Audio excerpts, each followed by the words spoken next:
आधार card से जुड़े कुछ नियम कानून बदले गए हैं। इस वीडियो में हम उसी की चर्चा करेंगे। उत्तर प्रदेश की सरकार ने और महाराष्ट्र की सरकार ने बाकायदा इस बात का ऐलान कर भी दिया है। आज आधार कार्ड हम भारतीयों के लिए एक बहुत बड़ा दस्तावेज है। हम भारतीयों को लगता है कि हमारे पास आधार कार्ड है, मानो हम इस देश के नागरिक बन गए। आधार कार्ड हमारे किस किस काम आता है? बैंक में खाता खुलवाना हो, आधार कार्ड चाहिए। पैन कार्ड बनवाना हो, आधार कार्ड चाहिए। ड्राइविंग लाइसेंस बनवाना हो, उसके लिए भी आधार कार्ड चाहिए। पासपोर्ट बनवाना हो, उसके लिए भी आधार कार्ड चाहिए। आधार कार्ड के बिना बच्चों को स्कूल और कॉलेज में एडमिशन भी नहीं मिलता। आधार कार्ड के बिना हॉस्पिटल में अब एडमिट भी नहीं कराया जाता। आधार कार्ड हर जगह हमारे काम आता है। लेकिन दोस्तों, बड़ी बात यह भी है कि जो आधार कार्ड भारत के अंदर रहकर हमारे हर काम में आता है, वो आधार कार्ड हमारी नागरिकता का दस्तावेज नहीं है। ये बात आप लोगों को पहले भी बता चुका हूं, आप लोग अब तक जान चुके होंगे। अभी एसआईआर जो चल रही है, इसमें नागरिकता के लिए जो 11 डॉक्यूमेंट्स दिखाने हैं, जिन लोगों के नाम नहीं है 2003 में, जिनके माँ बाप का या दादा दादी का भी नाम नहीं है, उनको जो दिखाने की जरूरत पड़ेगी नागरिकता साबित करने के लिए, सुप्रीम कोर्ट ने साफ कह दिया है कि आधार कार्ड नागरिकता का प्रमाण नहीं है। इसी का हवाला देते हुए इलेक्शन कमीशन ने भी आधार कार्ड को नागरिकता का डॉक्यूमेंट्स नहीं माना। आपके पास अगर आधार कार्ड है तो आप ये ना समझें कि हम इस देश के नागरिक बन गए। सुप्रीम कोर्ट का भी ऐसा मानना है और इलेक्शन कमीशन का भी ऐसा मानना है। इसीलिए एसआईआर वाली प्रक्रिया में आधार कार्ड को नागरिकता का दस्तावेज नहीं माना गया है। फिलहाल अब बदलाव क्या क्या हुए हैं आधार कार्ड में, वो भी आपको बता देता हूं। इससे पहले खबर मैं आप लोगों को और बता चुका हूं आधार कार्ड से जुड़ी कि आधार कार्ड में हो सकता है फ्यूचर में कुछ बदलाव देखने को मिले। आधार कार्ड में डिजिटली सिर्फ एक फोटो और स्कैनर ही देखने को मिलेगा। क्यूआर कोड, हमारा नाम और जो आधार नंबर आता है लिखा हुआ, शायद उसको हटा दिया जाए। फोटो और क्यूआर कोड ही आधार कार्ड पर देखने को मिल सकता है फ्यूचर में, हो सकता है 1-2 महीने में ही देखने को मिल जाए।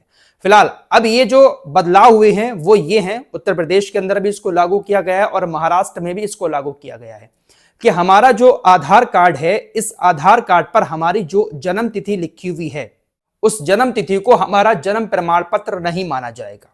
सीधी बात यह है, आपके पास अगर जन्म प्रमाण पत्र नहीं है और आप उसको बनवाना चाहते हैं, तो आपके आधार कार्ड में जो डेट ऑफ बर्थ लिखी हुई है, आप चाहें कि उसी आधार पर आप अपना जन्म प्रमाण पत्र बनवा लें, तो आप आधार कार्ड पर लिखी हुई डेट ऑफ बर्थ के बेस पर अपना जन्म प्रमाण पत्र अब नहीं बनवा सकते। साफ साफ कह दिया गया है कि आधार कार्ड अब जन्म तिथि प्रमाण पत्र के तौर पर मान्य नहीं होगा। यह कहा गया है कि आधार कार्ड में जो डेट ऑफ बर्थ लिखी हुई होती है वो किसी भी प्रमाणित दस्तावेज से वेरीफाई नहीं होती है। कोई ऐसा प्रमाणित दस्तावेज नहीं लगाया जाता है आधार कार्ड बनाने में जिसके बेस पर हम ये मान सकें कि आधार कार्ड में जो डेट ऑफ बर्थ लिखी है वो सही है। कई सारे मामलों में लोग धोखाधड़ी करने के लिए गलत डेट ऑफ बर्थ लिखवा देते हैं। इसी के चलते हुए यह फैसला लिया गया है कि अब आधार कार्ड को जन्मतिथि प्रमाण पत्र के रूप में नहीं माना जाएगा। अगर आपसे किसी ऐसी जगह पर कोई ऐसा डॉक्यूमेंट मांगा जा रहा है जिसमें आपसे आपकी जन्मतिथि पूछी जा रही है कि आप हमें कुछ ऐसा सर्टिफिकेट दें जिसमें आपके जन्मतिथि हो, तो आप आधार कार्ड को अब नहीं दे सकते। आधार कार्ड आपके जन्मतिथि का प्रमाण नहीं है। जो डेट ऑफ बर्थ उसमें लिखी है, यह लगता है सरकार को कि यह डेट ऑफ बर्थ गलत भी हो सकती है। उत्तर प्रदेश सरकार ने यह जो फैसला किया है आधार कार्ड को लेकर, वो यूआईडीएआई के क्षेत्रीय कार्यालय द्वारा भेजे गए पत्र के आधार पर लिया है। यूआईडीएआई ने कहा कि हम आधार कार्ड को इसलिए जन्म तिथि का प्रमाण नहीं मान रहे हैं क्योंकि आधार कार्ड बनवाते वक्त हमें जन्म प्रमाण पत्र दिखाने की जरूरत नहीं पड़ती है। कोई भी ऐसा सर्टिफिकेट हम नहीं दिखाते हैं जिससे आधार कार्ड में हमारी सही जन्म तिथि लिखी जाए। फिलहाल कुल मिलाकर बात यह है कि आधार कार्ड को अब आप जन्म प्रमाण पत्र के रूप में इस्तेमाल नहीं कर सकते। जो डेट ऑफ बर्थ आपकी आधार कार्ड पर लिखी है, आप इससे साबित नहीं कर सकते कि यह आपकी असली डेट ऑफ बर्थ है। इसके लिए आपको अपना जन्म प्रमाण पत्र ही दिखाना होगा। किसी भी सरकारी काम में आपसे अगर आपके जन्म का प्रमाण मांगा जाता है तो आपको अपना जन्म प्रमाण पत्र ही दिखाना होगा।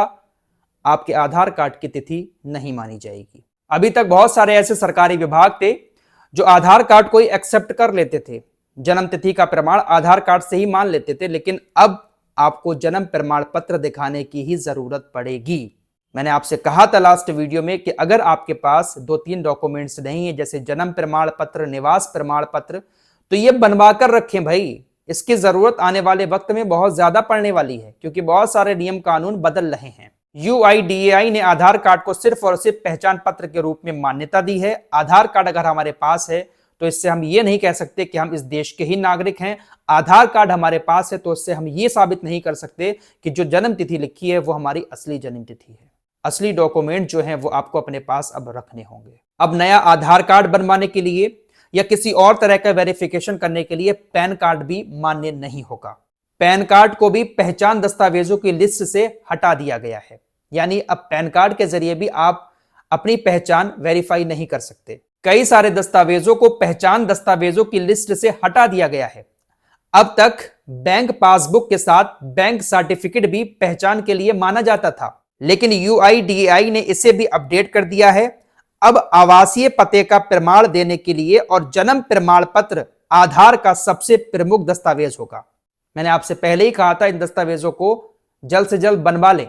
18 साल से कम उम्र के बच्चों का आधार कार्ड सिर्फ और सिर्फ जन्म प्रमाण पत्र से ही बनाया जा सकेगा, इसके अलावा कोई और ऑप्शन नहीं है। कुल मिलाकर 100 बात की एक बात यह है कि जिन लोगों के पास आधार कार्ड है उनको ऐसा लगता है कि हमारे पास सब कुछ है, यही हमारा सबसे मेन डॉक्यूमेंट्स है, लेकिन ऐसा नहीं है दोस्तों। आज के वक्त में सबसे ज्यादा जरूरत अगर किसी डॉक्यूमेंट की पड़ने वाली है तो वो निवास प्रमाण पत्र और जन्म प्रमाण पत्र। इन दोनों डॉक्यूमेंट्स को आप जल्द से जल्द बनवा लें। कैसे बनेंगे? आप किसी भी जन सेवा केंद्र पर जाकर मालूमात करके फॉर्म भरवा सकते हैं। अगर आपको नहीं मालूम है तो आप कमेंट में बताएं, मैं इसको लेकर एक वीडियो बना दूंगा कि आप अपना जन्म प्रमाण पत्र कैसे बनवा सकते हैं, अपना निवास प्रमाण पत्र कैसे बनवा सकते हैं। वैसे आप जनसेवा केंद्र पर जाएंगे, आपको सारा प्रोसेस बता दिया जाएगा कि कैसे कैसे डॉक्यूमेंट आपको चाहिए हैं जन्म प्रमाण पत्र और निवास प्रमाण पत्र बनवाने के लिए। फिलहाल अब आधार कार्ड को डेट ऑफ बर्थ डॉक्यूमेंट्स नहीं माना जाएगा, तो सभी लोग अपने अपने डॉक्यूमेंट्स सही करवा लें। फिलहाल SIR को लेकर अखिलेश यादव ने एक लंबा चौड़ा पोस्ट किया है। SIR चल रही है, जैसे बिहार में हुआ था वैसे ही अब उत्तर प्रदेश में भी SIR चल रहा है। बिहार में भी बीजेपी के ऊपर आरोप लगे थे कि बहुत सारे वोट काटे गए, और उत्तर प्रदेश में भी अब SIR चल रहा है, तो यहां पर भी काफी राजनीति हो रही है। अखिलेश यादव ने कहा, यह लोकतंत्र के साथ धोखाधड़ी है, जनता जागरूक हो। आज वोट काटा जा रहा है, कल को खेत, जमीन, मकान, राशन, जाति आरक्षण से नाम काटा जाएगा, फिर बात बैंक खातों और मध्यम वर्ग के लॉकरों तक पहुंच जाएगी। यह देशवासियों के खिलाफ एक बहुत बड़ी साजिश है जो अंग्रेजों की गुलामी से भी खराब स्थिति में ले जाएगी। यह वक्त जागने का है और एक एक वोट बचाने का है। हमारी सभी विपक्षी दलों और यहां तक कि NDA के सभी सहयोगी दलों से भी अपील है कि एकजुट हों और भाजपा के इस महाषड्यंत्र का पर्दाफाश करें। जो दल भाजपा को अपना सहयोगी मान रहे हैं, सबसे पहले भाजपा उन्हीं का खात्मा करेगी। इसलिए हमारी प्रत्येक देशवासी से अपील है कि सारे काम छोड़कर SIR की घपलेबाजी को रोकें। भाजपा के संगी साथी और भाजपा सरकार की तिगड़ी व चुनाव आयोग के कुछ भ्रष्ट लोग पूरी चुनावी व्यवस्था का अपहरण कर रहे हैं। आइए हम सब मिलकर उन भाजपाइयों और उनके अपरिवारवादी संगी साथियों की सरेआम लूट से देश को बचाएं और वोट के रूप में अपनी पहचान को भी, नहीं तो कल को ये देशवासियों को भी पराया साबित कर देंगे। तो अखिलेश यादव की तरफ से कुछ इस तरह का SIR को लेकर प्रहार किया गया है। फिलहाल इन सभी मामलों को लेकर आप लोगों का क्या कहना है कमेंट बॉक्स में जरूर बताएं। कुछ और खबरों के साथ फिर हाजिर होऊंगा। अपना ख्याल रखिएगा। अल्लाह हाफिज।